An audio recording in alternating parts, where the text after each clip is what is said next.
From a young age, I always enjoyed helping others. At the orphanage, when a group of kids stole my food, I snuck into their room late at night, caught a green snake, and shoved it into their mouths. You enjoy eating so much, don't you? Then eat your fill. The next day, the director was furious and made me kneel for 3 hours in -20-degree snow. I promptly knocked him unconscious, then chuckled as I built a snowman around him. Such beautiful snow, let's enjoy it together, shall we? Soon after, my foster parents came to adopt a child. The director quickly pushed me forward, eager to complete the adoption papers for me. But on the very first afternoon in my new home, my foster mother took me to the hospital. She pointed at my sister, Minnie, who was suffering from leukemia, and said, "Your bone marrow matches Minnie's. You must help your sister. If you don't donate, we'll throw you back to the orphanage." I smirked. Oh, how should I help this family? My foster mother spoke a second time, her tone commanding, "Go donate your marrow to Minnie right now, or we'll make you regret it." Without hesitation, I lunged and squeezed Minnie's neck. Minnie, who had been looking smug, her pupils contracting in pain as she struggled. She shrieked, "What are you doing? Let me go, you lunatic. How boring, just one squeeze and you've already lost your composure." My foster mother was terrified too. Her shrill voice instantly shattered the hospital's silence. She rushed to pull my hands away. "What do you think you're doing? You worthless wretch that no one wants, don't you dare touch my daughter." But her strength against mine was like a feather, completely useless. From a young age, I knew I wasn't like other people. I could flip an iron bed at the orphanage with one hand. When the director tried to lock me in a dark room, I just twisted hard and broke the lock. It was precisely because of this abnormal strength that everyone called me a monster, and why my biological parents abandoned me. Just like now, my foster mother's face turned pale from exertion, but I didn't budge. I just tilted my head, looking at her. "Auntie, I am helping her. Surgery is even more painful. Isn't it better if I help her find peace once and for all?" Minnie's face was beet red, each breath a small wheeze like a torn bellows being pulled, growing weaker and weaker. Until her eyes rolled back and she fainted, my foster mother finally gave up, sobbing hysterically and calling for security. Not long after, 7 or 8 security guards rushed in. I slowly released my grip. My foster mother finally breathed a sigh of relief, crying as she ran to check on Minnie. "You absolute maniac, my Minnie, are you all right?" Minnie didn't answer. The doctors wheeled her into the emergency room. The entire ward became chaotic and my foster mother pointed at me, cursing relentlessly. I just didn't understand. Minnie was just one step away from finding peace. Why did my foster mother have to interfere? Minnie was a good sister. I knew that 3 years ago when she choked Kevin, claiming she wanted to help him find peace. I was just giving her a taste of her own medicine. What was wrong with that? Minnie still couldn't find peace. 3 hours later, she was resuscitated. That evening, back home, my foster father angrily ordered me to kneel. He was a tall man, wearing glasses, his face shrouded in shadow like a venomous snake in the night, making him inexplicably repulsive. But I just stared at him and smiled. "Why should I kneel? We brought you home, fed you, clothed you, and you repay our kindness with malice. Let's see if I beat you to death." His large hand swung up, a whistling sound preceding the slap aimed at my face. I knew that despite my strength, my body was still that of a child. I couldn't withstand the attack of an adult man. In the instant I leaned back to dodge, I reached out and grabbed my foster mother's long hair, which was draped over her shoulder. "Ah!" my foster mother shrieked, flailing her arms, her body stumbling as I tugged her. I didn't let go, my gaze fixed on my foster father, a smirk playing on my lips. "If that's how it is, I don't mind teaching you a lesson up front." My foster father's hand stopped midair. Seeing his wife in tears of pain, her face alternating between green and white, he finally lowered his hand, gritting his teeth. "Just as I thought, you're that stubborn brat from the orphanage. We underestimated you." "All right, I'll let go. You should relax too, I think that's enough." My foster mother's makeup was smudged from crying. I then tossed her aside. My foster father's expression darkened again. "If you don't know your place, then starve. You'll eat when you admit your mistake." With that, both of them turned their backs and went to their room. I stared at them, then suddenly burst out laughing. Throughout my life, the one thing I'm worst at is obeying. Even my own mother told me to die, and I didn't listen, let alone them. I claimed a room for myself. By midnight, all the lights in the house were off. I fumbled my way into the kitchen. I was a bit hungry and wanted to cook for myself. I found a lighter under the stove. Click asterisk. I accidentally set fire to a nearby napkin. I watched the flames lick at the edge of the wooden kitchen cabinet, even burning the drinking water pipe. Terrified, I backed out of the kitchen, too flustered to warn anyone. Thick smoke quickly seeped out from under the door. When my foster mother's screams rang out again, I was leaning against the living room wall, watching them frantically search for buckets of water to put out the fire. The flames, like dragons, danced wildly in the dark. After my foster parents poured the last bucket of water, both were covered in soot, their faces grimy. More than half of my foster mother's hair was burned off. They turned, saw me, and gnashed their teeth. You set the fire. You too didn't let me eat. I kicked a charred piece of paper on the floor, my tone calm and innocent. But I was hungry, it was an accident. Still, it's good, isn't it? Now no one gets to eat. How fair. My foster mother's angry eyes widened in shock. That look, the one I'd seen countless times, the look reserved for a monster, reappeared. She clutched her arms, trembling, hiding behind my foster father, her voice shaking. Husband, she's insane. Sooner or later she'll kill us. Take her back, she's terrifying. The kitchen was just put out, and it still reeks of smoke. My foster father stared at me for a long time. Finally, murderous intent flickered in his bloodshot eyes.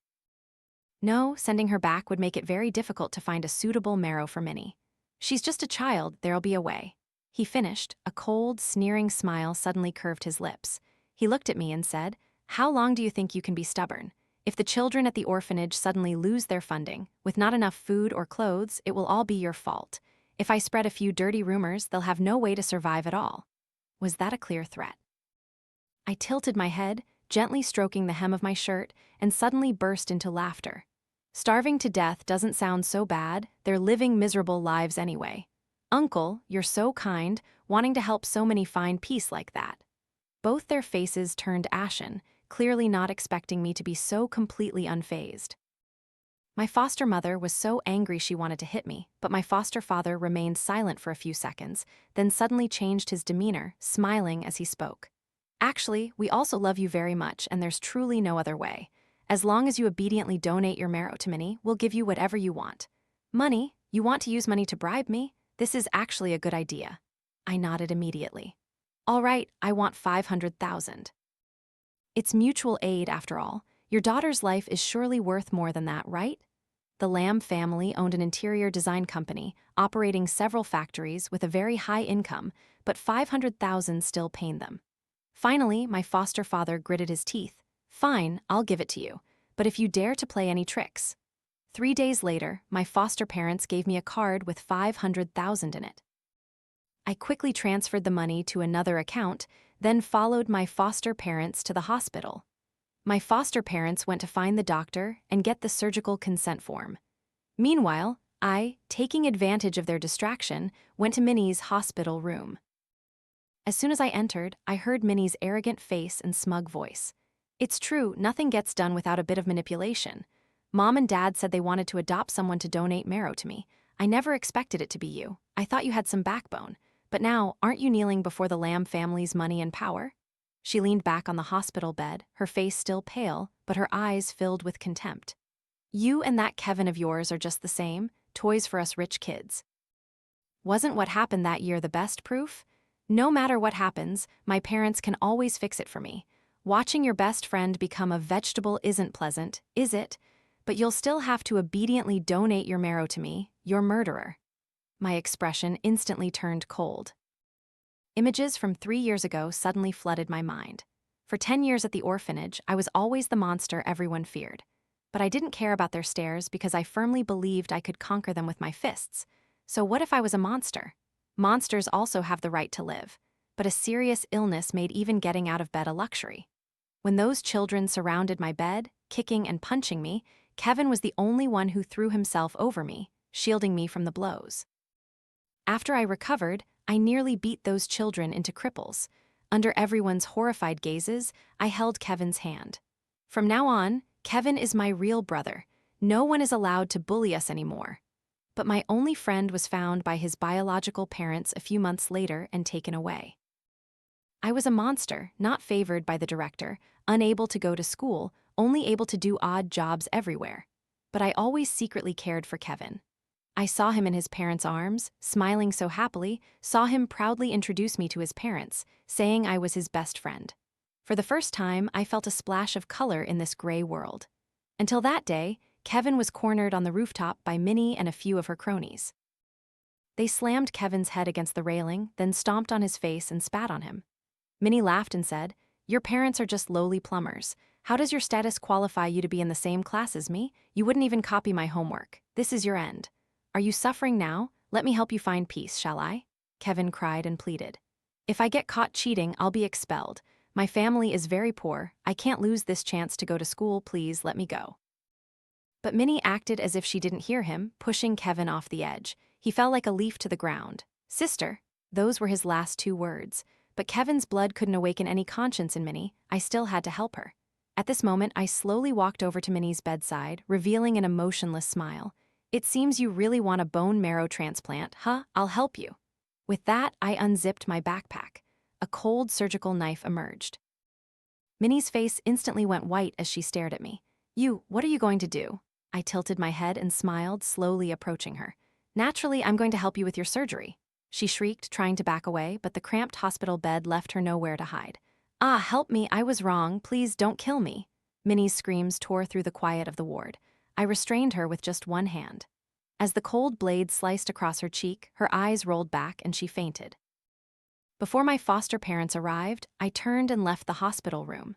I went to another hospital, paid $200,000 for hospital fees, and sought out the head of the neurology department. "The money has been paid. Please find me for any future expenses." Kevin had been in a coma for 3 years, sustained by nutrient solutions. When he was first brought to the hospital, the doctors said Kevin's brainstem reflexes were quite stable, but his brainwave activity was a bit weak. To increase his chances of waking up, only special therapy could be done, which required a significant amount of medical expenses. Fortunately, I finally had the money. After I paid, Kevin's parents' eyes were red with emotion. "Lena, we truly thank you. All these years, you've always helped us take care of Kevin. We would have given up long ago." Sobbing, I shook my head. "Kevin is my best friend. I will definitely wake him up. By the way, Uncle, when will you install that drinking water pipe?" He gave me a reassuring look. "Don't worry, tonight. Once everything is done, I'll turn myself in." That evening, as I stepped through the door of the Lamb family home, I saw several workers in the kitchen painting walls and installing water pipes. The Lamb family, after all, was an interior decoration. The kitchen, damaged by my fire, was already brand new. In the living room, my foster parents' faces were so grim they could wring water from them. "You dared to come back, Lena. You dared to disfigure Minnie. You never intended to donate marrow, did you? You dared to swindle money from me." "Do you want to die?" I leaned against the doorframe, my expression innocent. "Disfigure? What disfigurement? Who can prove I did it?" She suddenly fainted. "You two weren't even there. How could I have donated?" My foster father's face turned pale. He gestured to the workers, then spoke to me coldly. "It's over. Your charade ends here. We've run out of patience. Today, even if we have to tie you up, we'll drag you to the hospital." The workers immediately surrounded me, closing in step by step. Each of them had a cold expression, but they didn't just want to tie me up, they wanted to kill me. So many adult men carrying tools. I was no match for them, but I didn't make a move. I just gave a cold laugh. "If you dare to touch me, the Environmental Protection Agency and the press will soon know that your factory's waste discharge is substandard. Your factories being sealed and assets frozen will be the least of your worries. I'm afraid you won't even be able to pay for Minnie's hospital expenses." My foster father's movement suddenly stiffened, his expression changing. "What nonsense are you talking about?" I smiled, tilting my head. "Is it nonsense? You can try, and don't even think about restraining me. If I suddenly go missing, someone will notify the media." Their eyes were filled with panic. My foster father stared at me for a long time, finally able only to grit his teeth and wave the workers away. My foster parents exchanged glances, said nothing more to me, and turned to go to their room. At midnight, the recording software on my phone reacted. An audio clip appeared, and from it my foster mother's voice emerged. "This girl is too difficult to handle. It's a miracle if she doesn't kill us, let alone save Minnie." Soon, my foster father's voice also resonated. "Minnie can't wait any longer. Tomorrow, I'll tell Dr. White's private hospital to prepare. In a few days, you find a way to drug her, take her directly for surgery. After the marrow donation, we'll deal with her. After all, we're her guardians. If we don't say anything, no one will suspect." My foster mother's voice sounded worried. But what if we get caught? My foster father replied. With Old White there, she'll naturally help us handle everything smoothly. How many years has it been like this? The police won't find any evidence, and then we'll just give her a sum of money. But for now, just indulge that damned brat to prevent her from reporting us before we make our move. Even if they can't find evidence, it'll save us trouble. Oh, right, speaking of evidence, be sure to hide the contract well. I turned off the recorder, a smirk playing on my lips. Want to drug me? I haven't touched a single drop of water or a bite of food in this house. Day after day passed like this. I was fine, but Minnie's condition grew more severe. I heard she had started having persistent high fevers and seizures. That afternoon, the hospital called my foster parents, saying Minnie's condition had worsened, and she was back in the emergency room. I took the opportunity to enter their bedroom. From the bottom drawer of the wardrobe, I found a key that opened a safe hidden inside a secret door in the closet. Inside, besides some cash and savings passbooks, there was a stack of documents. Just as I finished photographing the documents, I suddenly received a call from the hospital. Seeing my red eyes, he gave a weak smile, his hazy gaze transforming into a false strength. He reached out and grasped my hand. Sister, I heard I was in a coma for 3 years. You must have been so worried, right? Don't worry, I'm awake now. I'm still your good little brother. My heart felt like it was being squeezed. You rest well. Once your body recovers, we'll go to the police station. We couldn't do anything about what happened that year without evidence. But now that you're awake, you're the best witness. Of course, if you don't want to recall those things, I naturally have another way. Kevin's face was complex, trying to suppress the pain in his eyes. He said, because I was always live streaming, my foster parents didn't dare to openly harm me.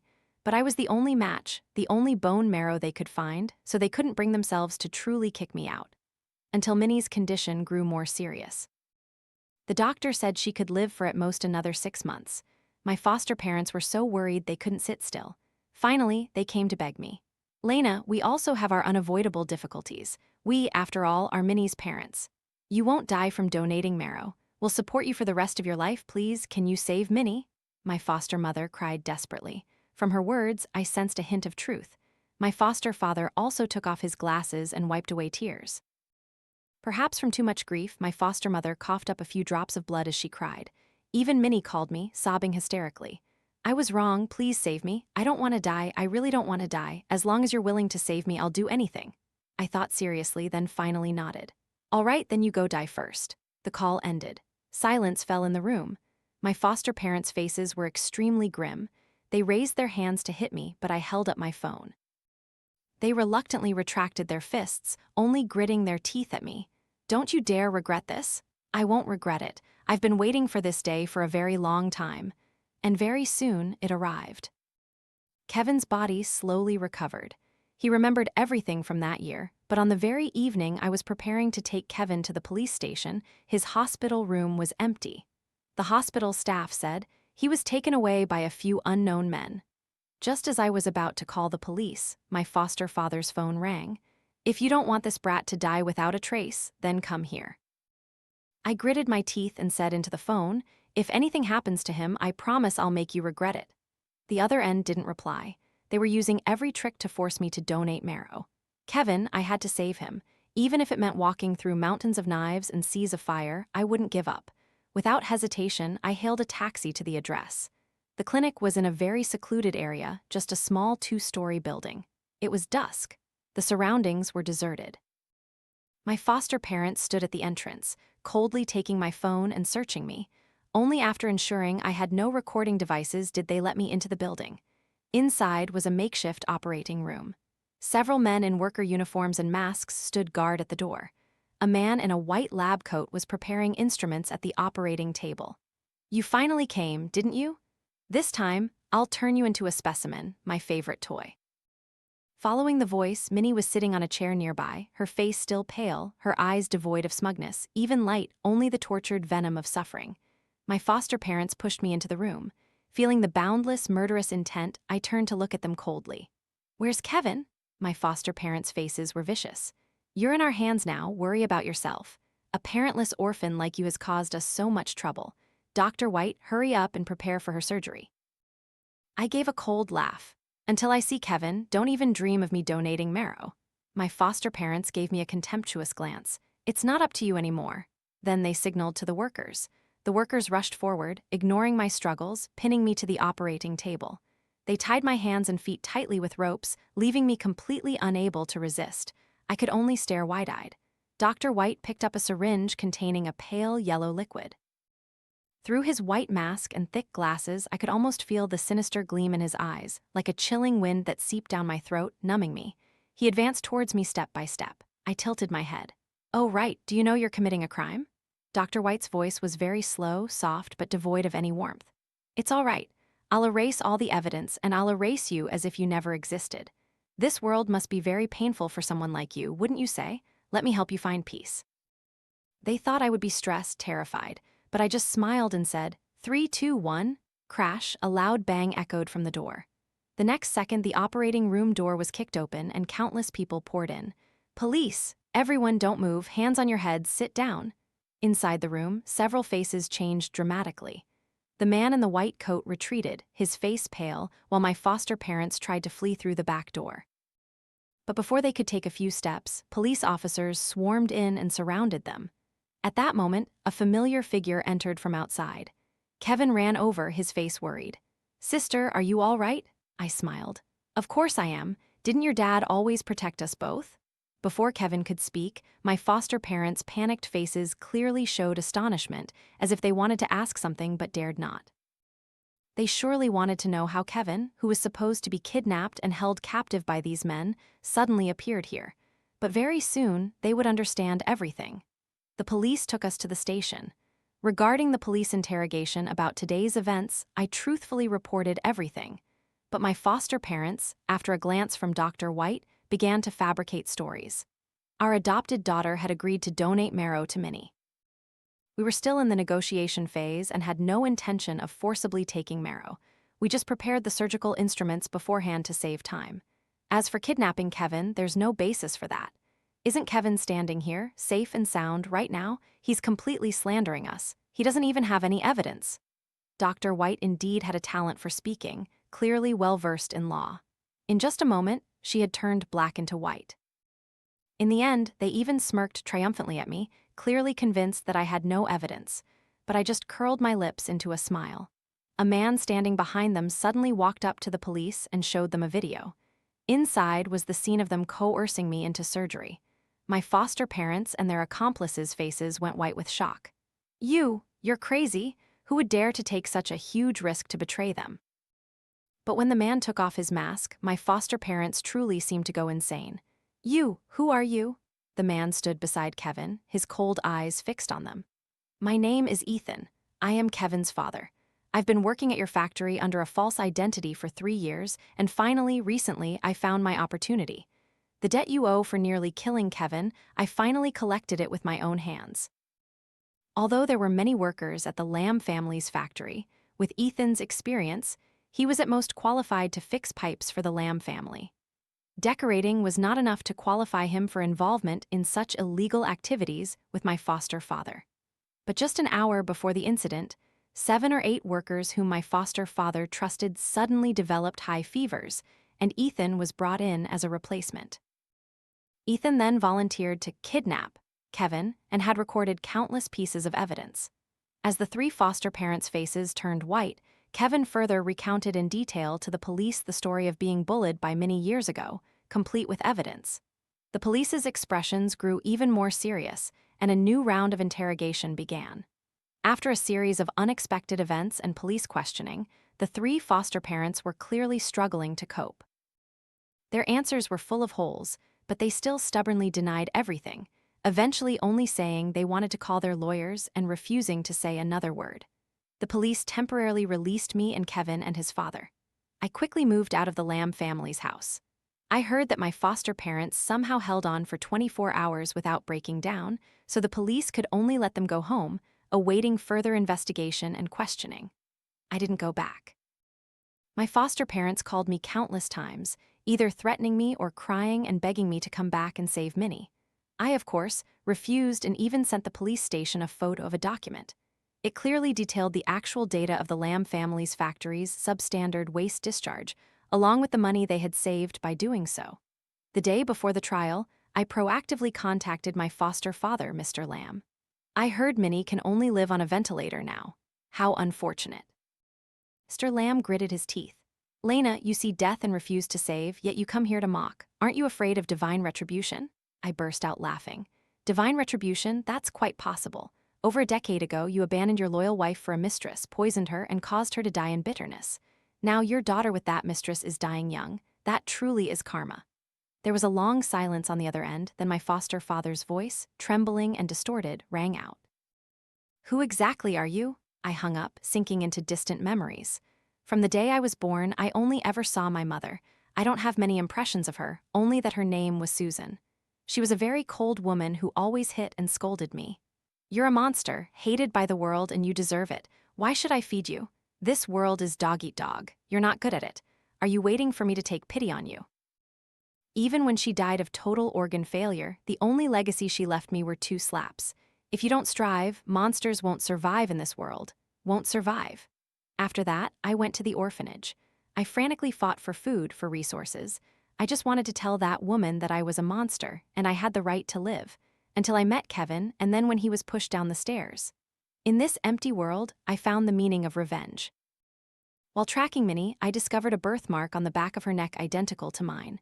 I remembered that woman had said, "This is a hereditary birthmark."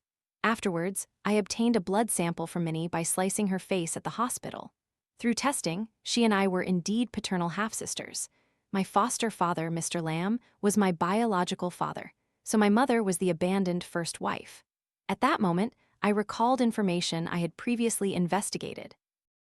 Minnie, after the construction, had smugly said, "That old hag Susan doesn't know. My dad secretly built an underground pipe, channeling toxic industrial wastewater from the factory into the drinking water pipe in the house. My dad didn't come home for dinner, so only that fool Susan drank it until her organs failed. Who told her she was old, not as pretty as my mom.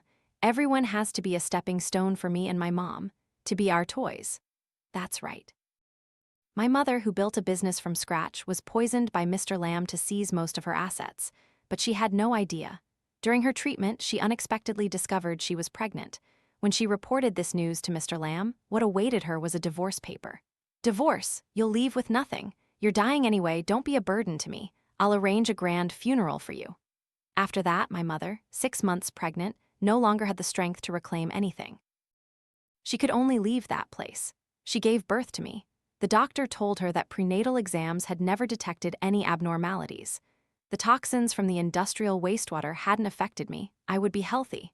But when I was 2, I easily overturned a table in the house. In my vague memories, what I saw wasn't her anger, but astonishment and heartbreak. And the images of her hitting and scolding me suddenly conjured her pale face. I finally understood. She knew she didn't have long to live, and she knew I was unusual. She wanted to use that method so I could survive. Fortunately, when I learned all this, it wasn't too late. After what happened to Kevin, Ethan couldn't directly seek revenge. He could only replace all the formaldehyde-free wall plaster sent for the Lamb family's interior decoration with plaster containing formaldehyde above the safe limit. Of course, this product was also manufactured by the Lamb family themselves. Minnie thus contracted leukemia. As my paternal half-sister, her bone marrow was very likely to be a match, and so I returned to the Lamb family home. In the final trial, most of Mr. Lamb's assets were frozen, so he couldn't hire a very skilled lawyer. With both witnesses and physical evidence, plus chronic toxins deeply absorbed into the bone marrow, incurable. After police investigation, it was discovered that the water pipes in the house had been connected to the factory's wastewater pipes. As for why, no one knew. Even if they asked Mr. Lamb, he had completely fallen into a coma, probably unable to say anything. The only thing the police could investigate was that this water pipeline was personally commissioned by Mr. Lamb. No one knew that after Mr. Lamb's divorce, although he had someone repair the pipes, he never actually dismantled that original connection.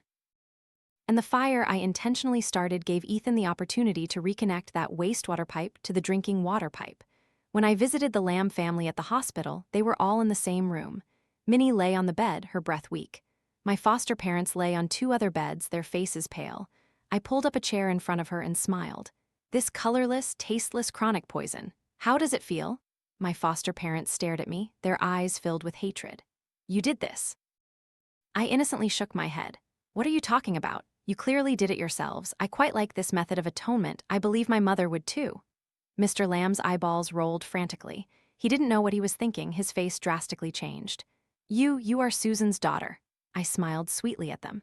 They looked at me as if they had seen a ghost, trying to say something, but instead spat out a mouthful of blood. The ward was frighteningly quiet, all three faces contorted with agony.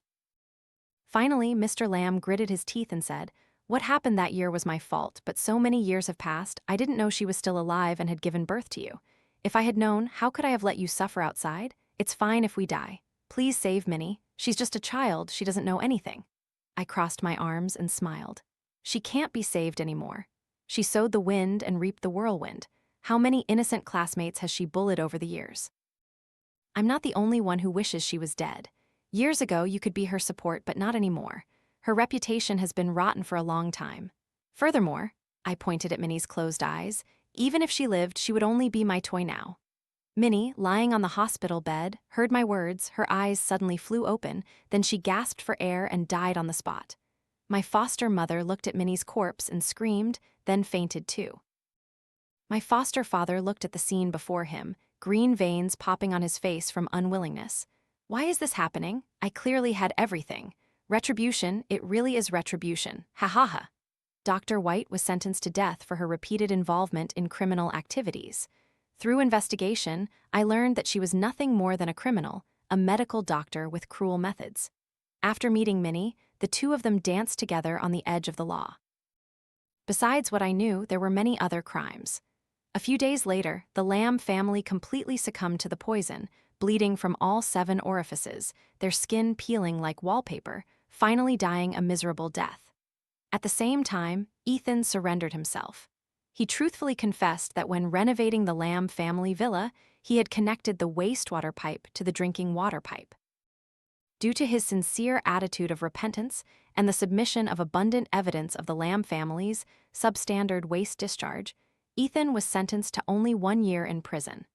The Lamb family's factory was completely sealed as a result, and a portion of their assets was frozen to compensate the residents affected by the pollution. The remaining portion was inherited by me. I used that money to buy Kevin's family a new house. With the rest of the money, I established a charity fund specializing in helping bullied and abandoned children. On the first day I was to report to school, I went to the cemetery. I placed a white rose before her photograph. "See, Mother, I survived. The one who doesn't deserve to live, it wasn't me."